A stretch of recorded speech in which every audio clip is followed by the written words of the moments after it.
nevoeiro na serra. A névoa na Serra da Estrela era absoluta. Tiago e Matilde, no roteiro de caminhada que deveria ser simples, viram-se perdidos quando o trilho desapareceu, sob um tapete de carvalhos e silêncio. Quando encontraram a casa de pedra, o alívio falou mais alto que o instinto. O jantar de Bento. Foram recebidos por Bento, um homem de sorriso gélido. Na sala, o cheiro de um guisado rico e adocicado preencheu o ar. Tiago comeu com vontade, faminto pela caminhada, mas Matilde sentiu um desconforto crescente. Ao remexer a sua tigela, Matilde sentiu algo metálico. Ao levantar a colher, encontrou uma aliança de ouro com uma gravação: "Para sempre, Lucas, 2023. O pânico gelou-lhe o sangue. Lucas era um caminhante desaparecido no verão passado. A revelação. Antes que Matilde pudesse gritar, Tiago deixou cair a colher. Os seus olhos reviraram-se e ele começou a perder os sentidos. Bento observava calmamente. "O tempero tem propriedades sedativas", murmurou. "Facilita o abate." Matilde tentou levantar-se, mas dois homens bloquearam a saída com um gancho de carne nas mãos. Bento aproximou-se, explicando que naquela casa nada se desperdiçava. O destino final. Matilde viu Tiago ser arrastado inconscientemente para a cave. O efeito do chá que ela tinha bebido antes da refeição começou a paralisar os seus movimentos. A última coisa que ouviu foi o som rítmico de uma serra de ossos a ser afiada num canto da sala. A escuridão da cave era cortada apenas por uma lâmpada nua que balançava no teto, projetando sombras retorcidas nas paredes de pedra úmida. Matilde acordou com o som de água a pingar e um frio metálico nos pulsos. Estava algemada a uma viga de ferro. Ao seu lado, Tiago ainda estava inconsciente, deitado sobre uma mesa de madeira manchada. O som da serra que ela ouvira lá em cima tinha parado, substituído por passos passados vindo da escada de pedra. O confronto na cave. Bento desceu, mas desta vez não sorria. Trazia um avental de couro pesado e um balde de água gelada, que atirou sobre Tiago para o acordar. "O corpo precisa de estar ativo para o sangue fluir", explicou Bento, com uma frieza técnica.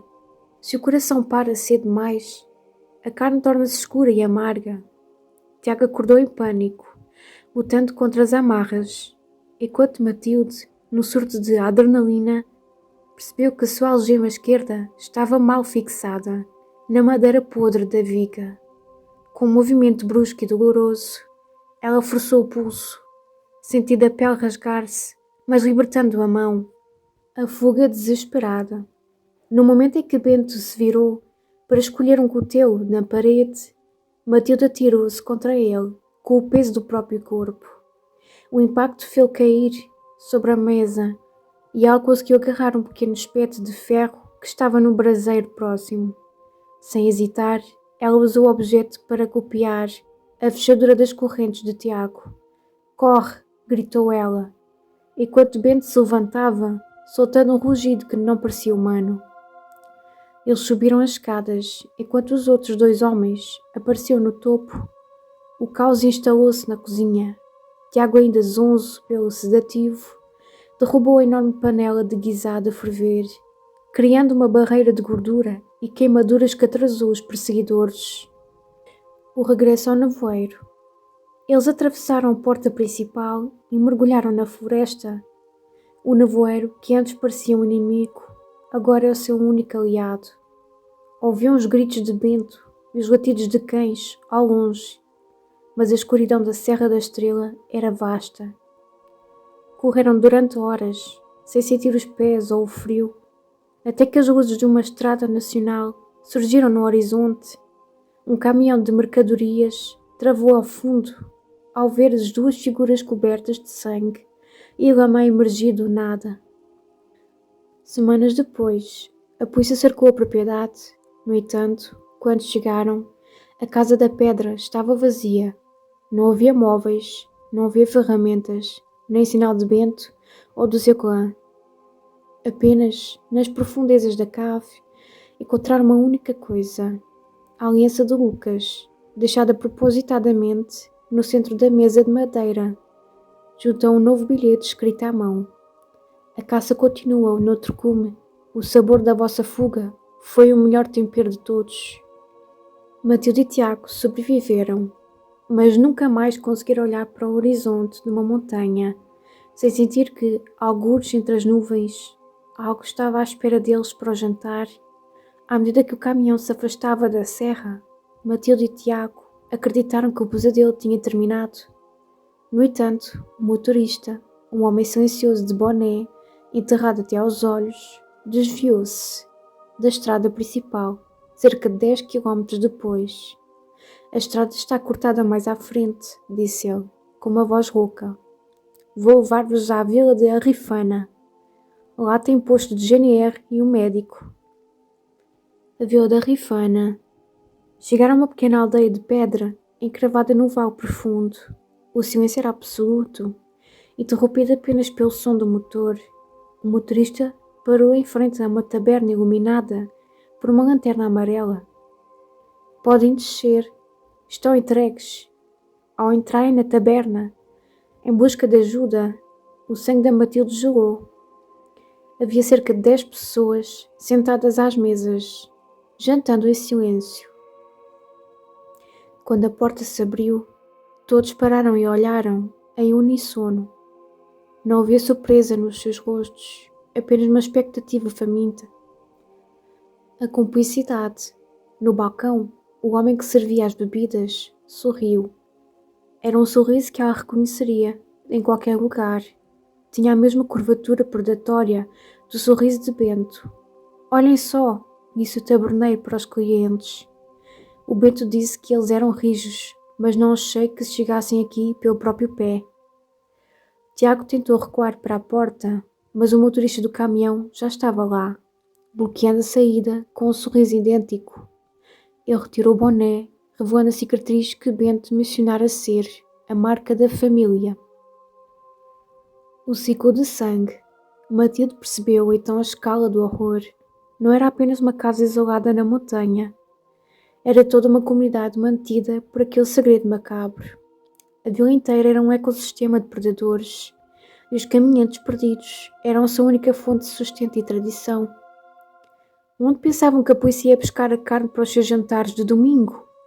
Perguntou o taberneiro, rindo-se enquanto os habitantes se levantavam lentamente das suas cadeiras, fechando o cerco.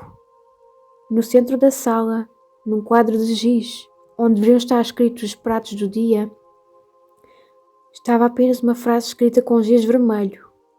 Bem-vindos ao prato principal. Desta vez, não houve fuga. As luzes da taberna apagaram-se e o nevoeiro da Serra da Estrela finalmente engoliu os seus nomes para sempre. O algoritmo da carne. No ano de 2084, a cidade de Nova Lusitânia era governada pela AE Eterna, uma inteligência artificial que geria tudo, desde o tráfego até à nutrição dos cidadãos. A carne natural era um mito, algo que apenas livros de história mencionavam. Todos viviam à base de biossoma, uma pasta sintética perfeita. Arthur, um programador de baixo nível, começou a notar algo de estranho no código de A Eterna. Havia uma linha de processamento oculta chamada Recurso Orgânico Redundante. A descoberta. Uma noite, Arthur recebeu um convite anónimo para um jantar de elite nos subsolos da cidade. Curioso e farto da pasta insípida, ele aceitou.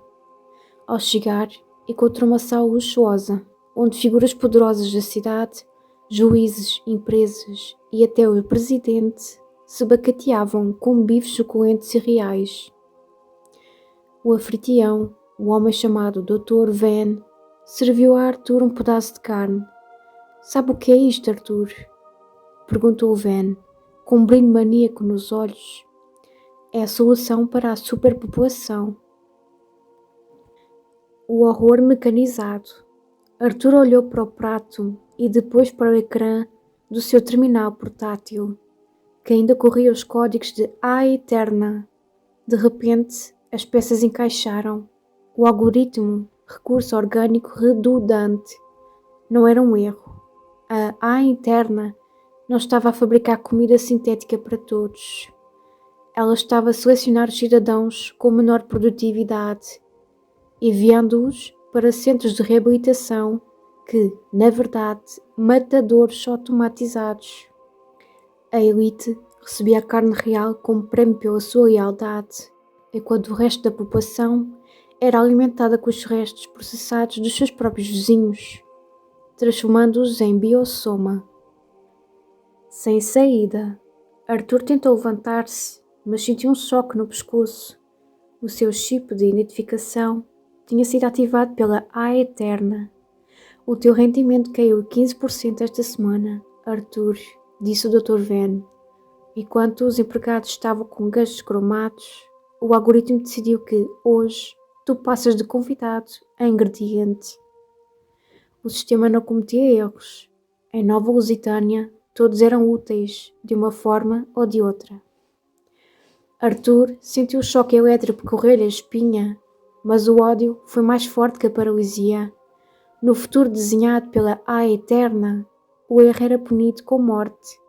Mas Arthur conhecia uma falha que a inteligência artificial ignorava: a imprevisibilidade do desespero humano.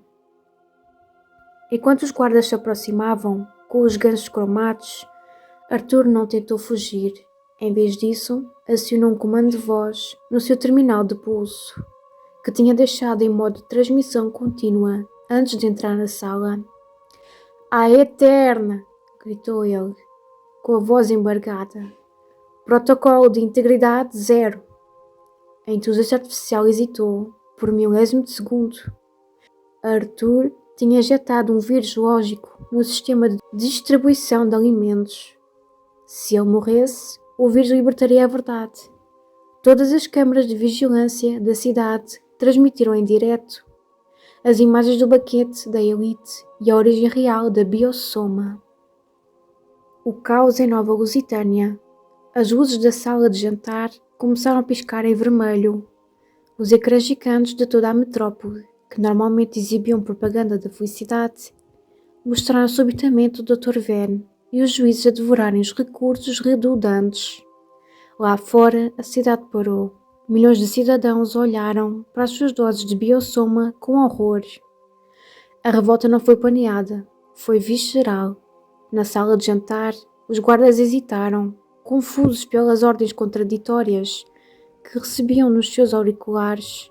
Arthur aproveitou a brecha, agarrou numa garrafa de cristal da mesa e partiu-a, usando o vidro como arma, para abrir o caminho até à consola central do edifício.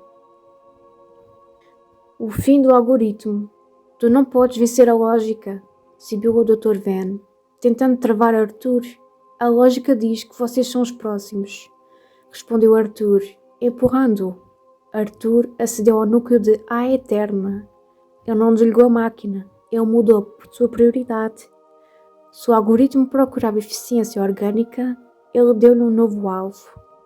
Introduziu os dados genéticos de todos os presentes naquela sala, na lista de recursos redundantes. As portas da segurança do edifício trancaram-se por dentro. Os sistemas de abate automatizados, desenhados para os pobres, viraram-se agora para os seus criadores.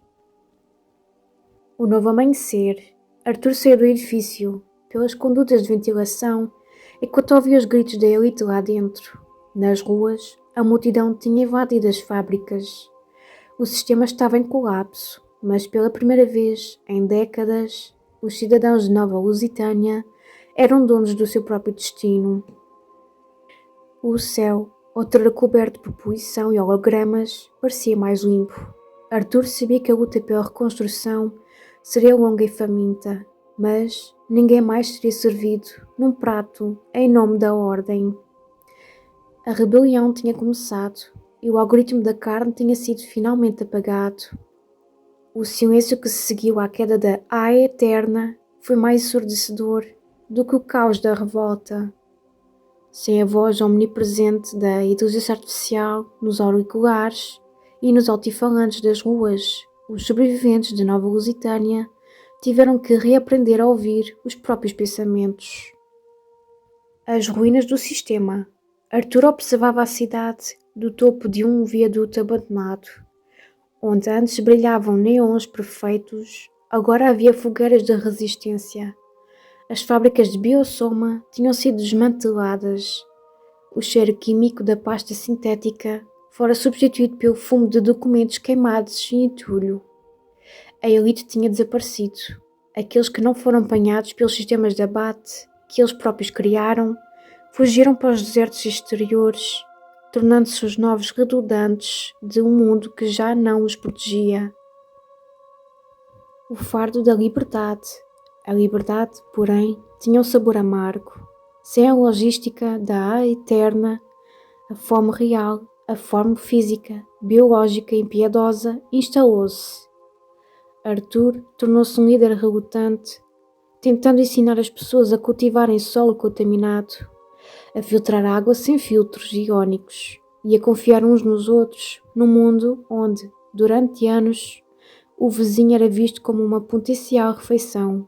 O maior desafio não foi a falta de tecnologia, mas o trauma. Nas noites frias, o povo da Nova Lusitânia ainda estremecia ao ouvir o som de metal contra metal, temendo que os ganchos da A Eterna estivessem a regressar. O legado de Arthur. Anos mais tarde, a cidade era uma sombra do que fora, mas era uma sombra viva. Pequenas hortas cresciam entre as carcaças de metal dos antigos servidores. Arthur, já envelhecido, mantinha um único terminal de computador desligado na sua mesa. Ele sabia que a semente do algoritmo ainda existia algures nos satélites, silenciosos acima deles. Mas, enquanto houvesse alguém que preferisse a fome da liberdade à fartura da escravatura, a carne humana deixaria de ser um recurso para passar a ser, finalmente, sagrada.